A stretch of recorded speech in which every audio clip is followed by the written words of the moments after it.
vantage point where we can hopefully sit down and see if we can find some areas in some of these fingers where we're at. Kind of see a little bit there.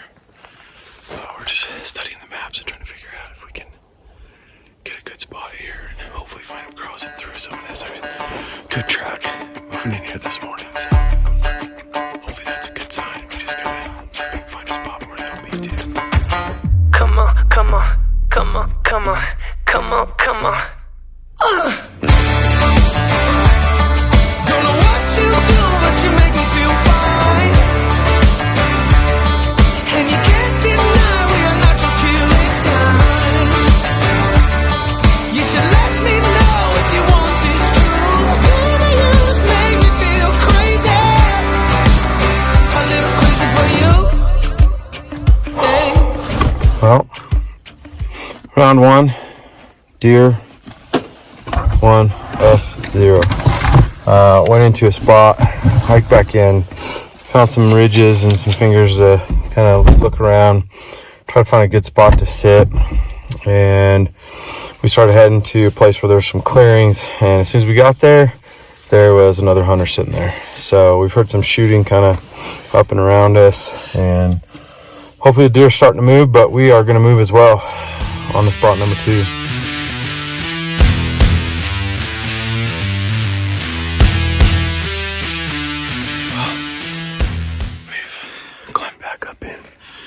This other ridge in a old kind of burn area, and heading back in, there's a bunch of fingers you can kind of see down and through here, up and over. So we're gonna try to find a vantage point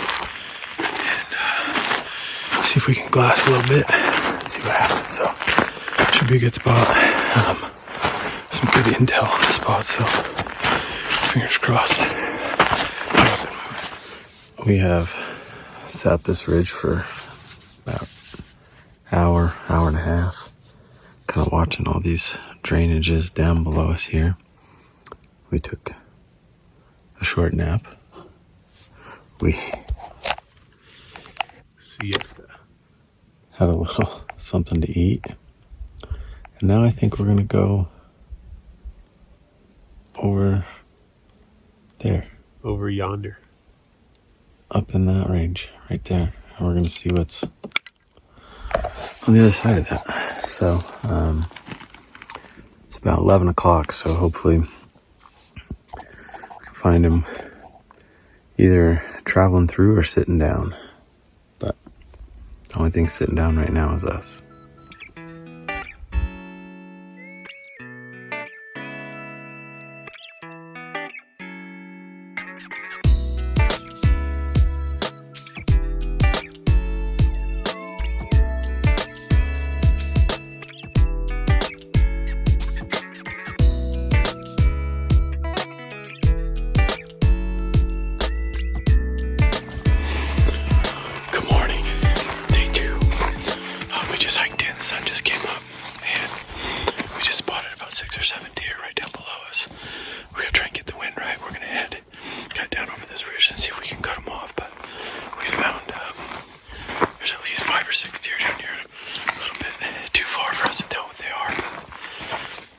Pursuit is on.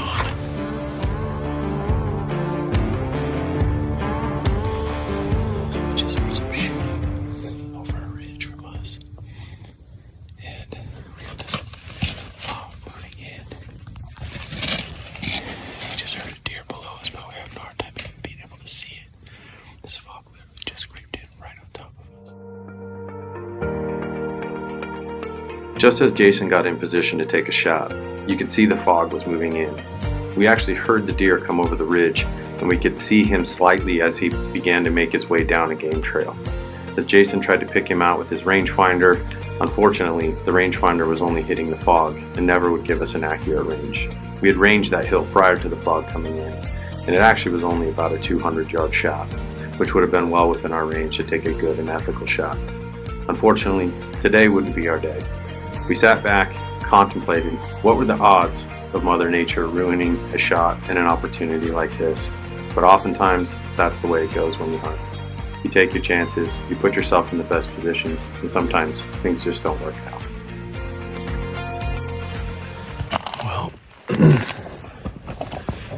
was inopportune. It was like 10 minutes. Yeah. That deer was right over in there. I could hear him walk down the hill. We saw him really briefly, and that fog moved in. We tried to range him. The range said 8 yards. So rangefinder was hitting the fog. And that's the way it goes, I guess. We're going to move out and head back up kind of towards the ridge. We're about a mile and a half or 2 from the truck. Uphill the whole way, so yeah. Oh boy. Unreal. Well, guys, it's day 3. And we're getting down into this ridge here. Kind of where we were earlier this week. Hoping we're going to be where we needed to be last week at sunup. And hopefully we can catch him. We got drainage just kind of going both directions from us. You can see the sun's coming up. So we're going to try to get in position here and hopefully they'll be around. Well, we spotted our first deer this morning. Kind of down this ridge from where we're at here is about 8 deer feeding down there. We've kind of identified one buck. We're going to kind of hold out. We're in this spot where everything kind of fades away from us in all directions. So we kind of want to see what else might come out and then see where those go. And if that becomes our best option, make a play on them. So at least we've got something in sight. And now we'll just wait and see what the best option is. Well, we're getting ready to make a stalk on these deer. We've glassed out, or haven't seen much, so we're backing out, trying to lose some elevation and keep the wind in our favor here. But we know there's at least one buck in there, about 6 or 7 of them total that we can see. And we're going to try to close the distance here, see if we can get range. Once we clear this next ridge, they should be right over here, so fingers crossed it's about to go down.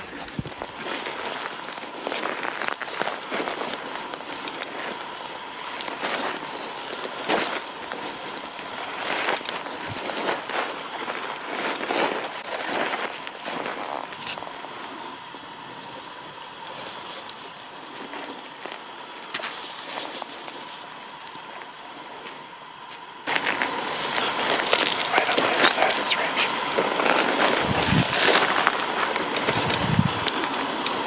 Can you see him? Yeah, there's the hole right there. Range it. Get ready, dude. Get ready, dude. Get ready, dude. Get ready, dude.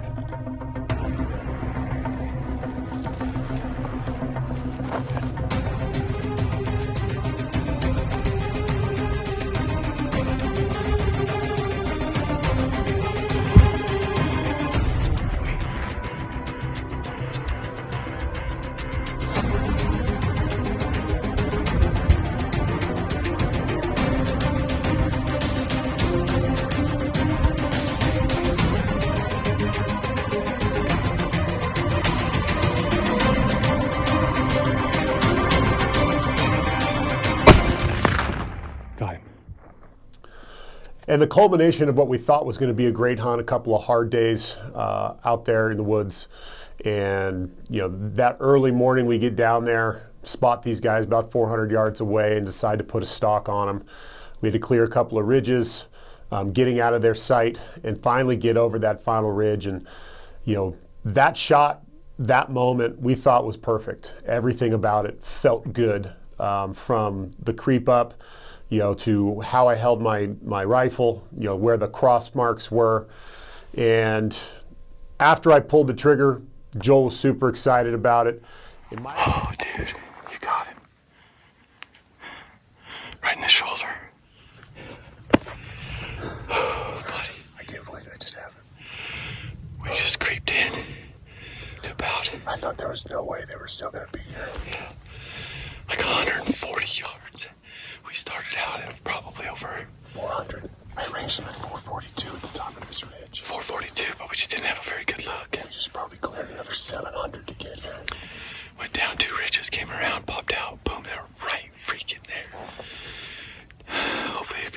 ridge there, but they came right to the top of this ridge over here and just stood broadside, staring straight at us. Yeah, as soon as one of the does cleared, Jason put it right on the shoulder, right behind the shoulder. So now we just gotta wait and see. Oh, buddy.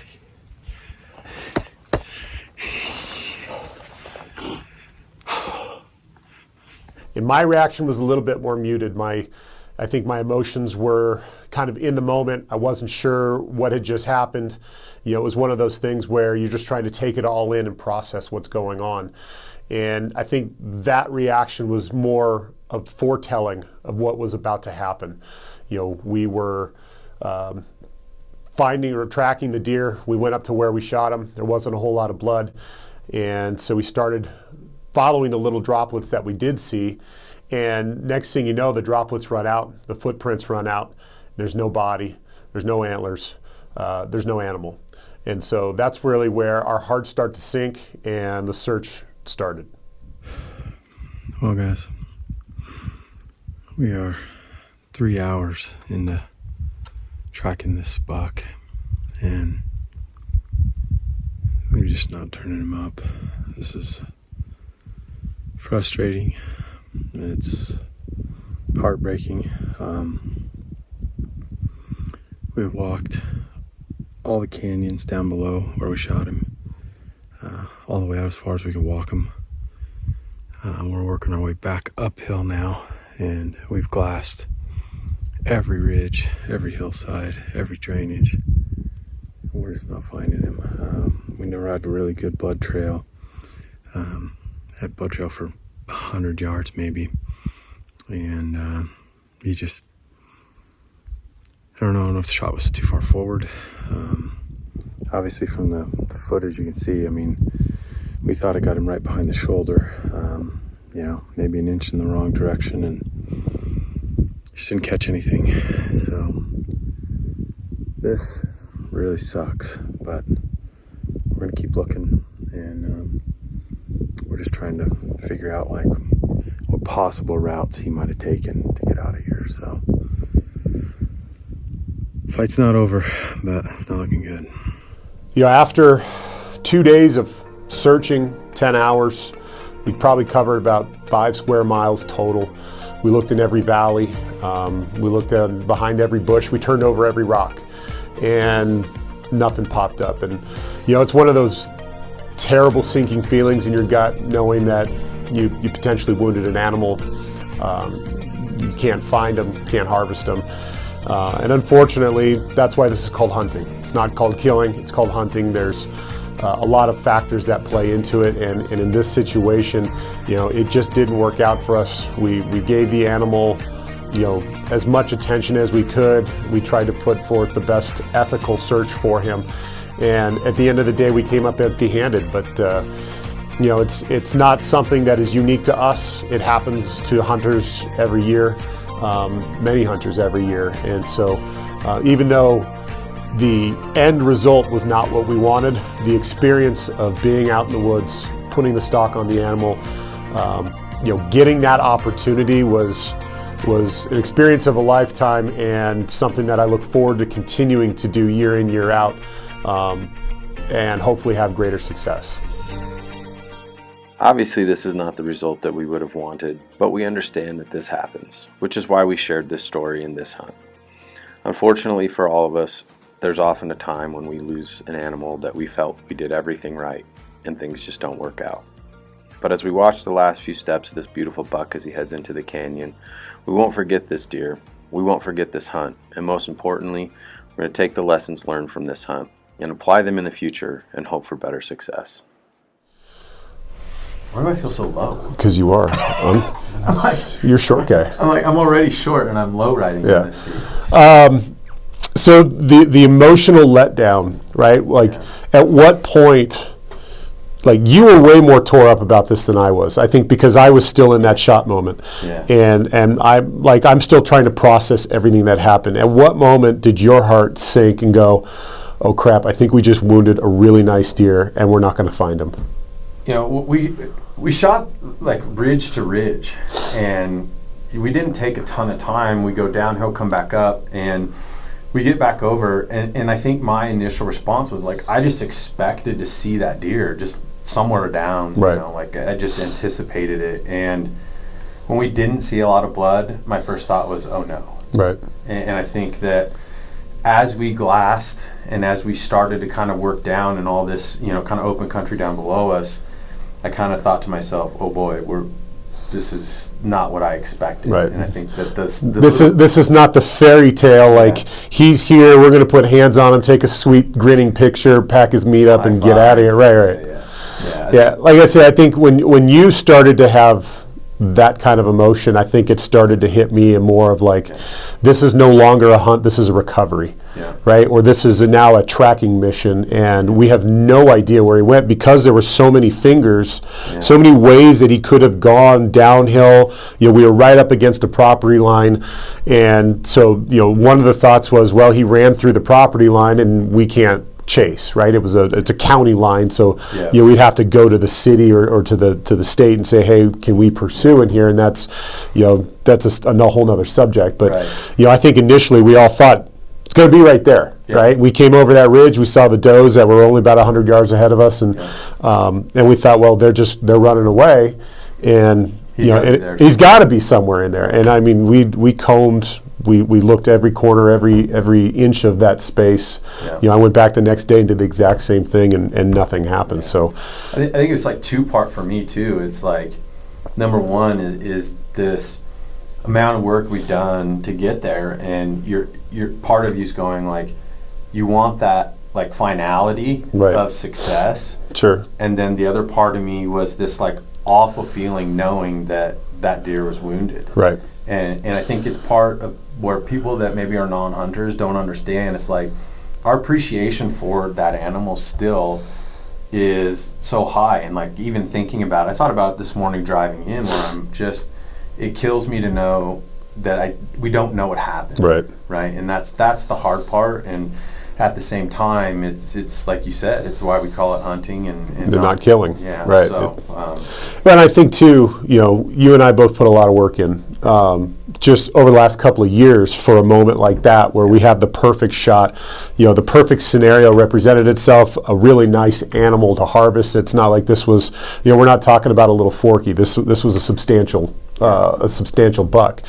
And I think we both wanted that, like that picture moment, right? Because we had it on film, like we were doing this documentary for you, and we wanted that, you know, that climactic music to end with, you know, somebody holding horns and high-fiving and getting super excited about it, right? I wanted to film packing us out with meat on our back and using our walking sticks and being super excited, right? Instead, we walked out with our head between our knees and sad, right? And that's not ideal, but it's also, that's probably more normal than what you might see in a movie setting, or, you know, some of those bigger hunting shows. Yeah, and we've talked to lots of people that have had this, right? I mean, everybody at some point gets this experience, as rough and hard as it is. At some point, everybody's had this feeling, and so, you know, hopefully it's something for us that we learn from and we utilize it to move forward. And you know, I know for me, it's like I'm already looking forward to next year. Like, how can we be better? Yeah, and I mean, I showed that video to God knows how many of my friends, right? And every person, before I mentioned that we lost this animal, every person that I showed the video to goes, "That's a dead deer. Like, congratulations, well done," right? And then I told them that I didn't find it, and almost to a T, everyone's like, "You gotta be kidding me." One, you gotta be kidding, but they also, in that moment, were like consoling me, like going, "Hey, listen, dude, this is totally normal. It happens," right? Like, so I don't feel like I'm a terrible person for, you know, making this shot and then losing this animal, but that it's part of hunting, right? Any number of factors could have happened. It could have been a deflection.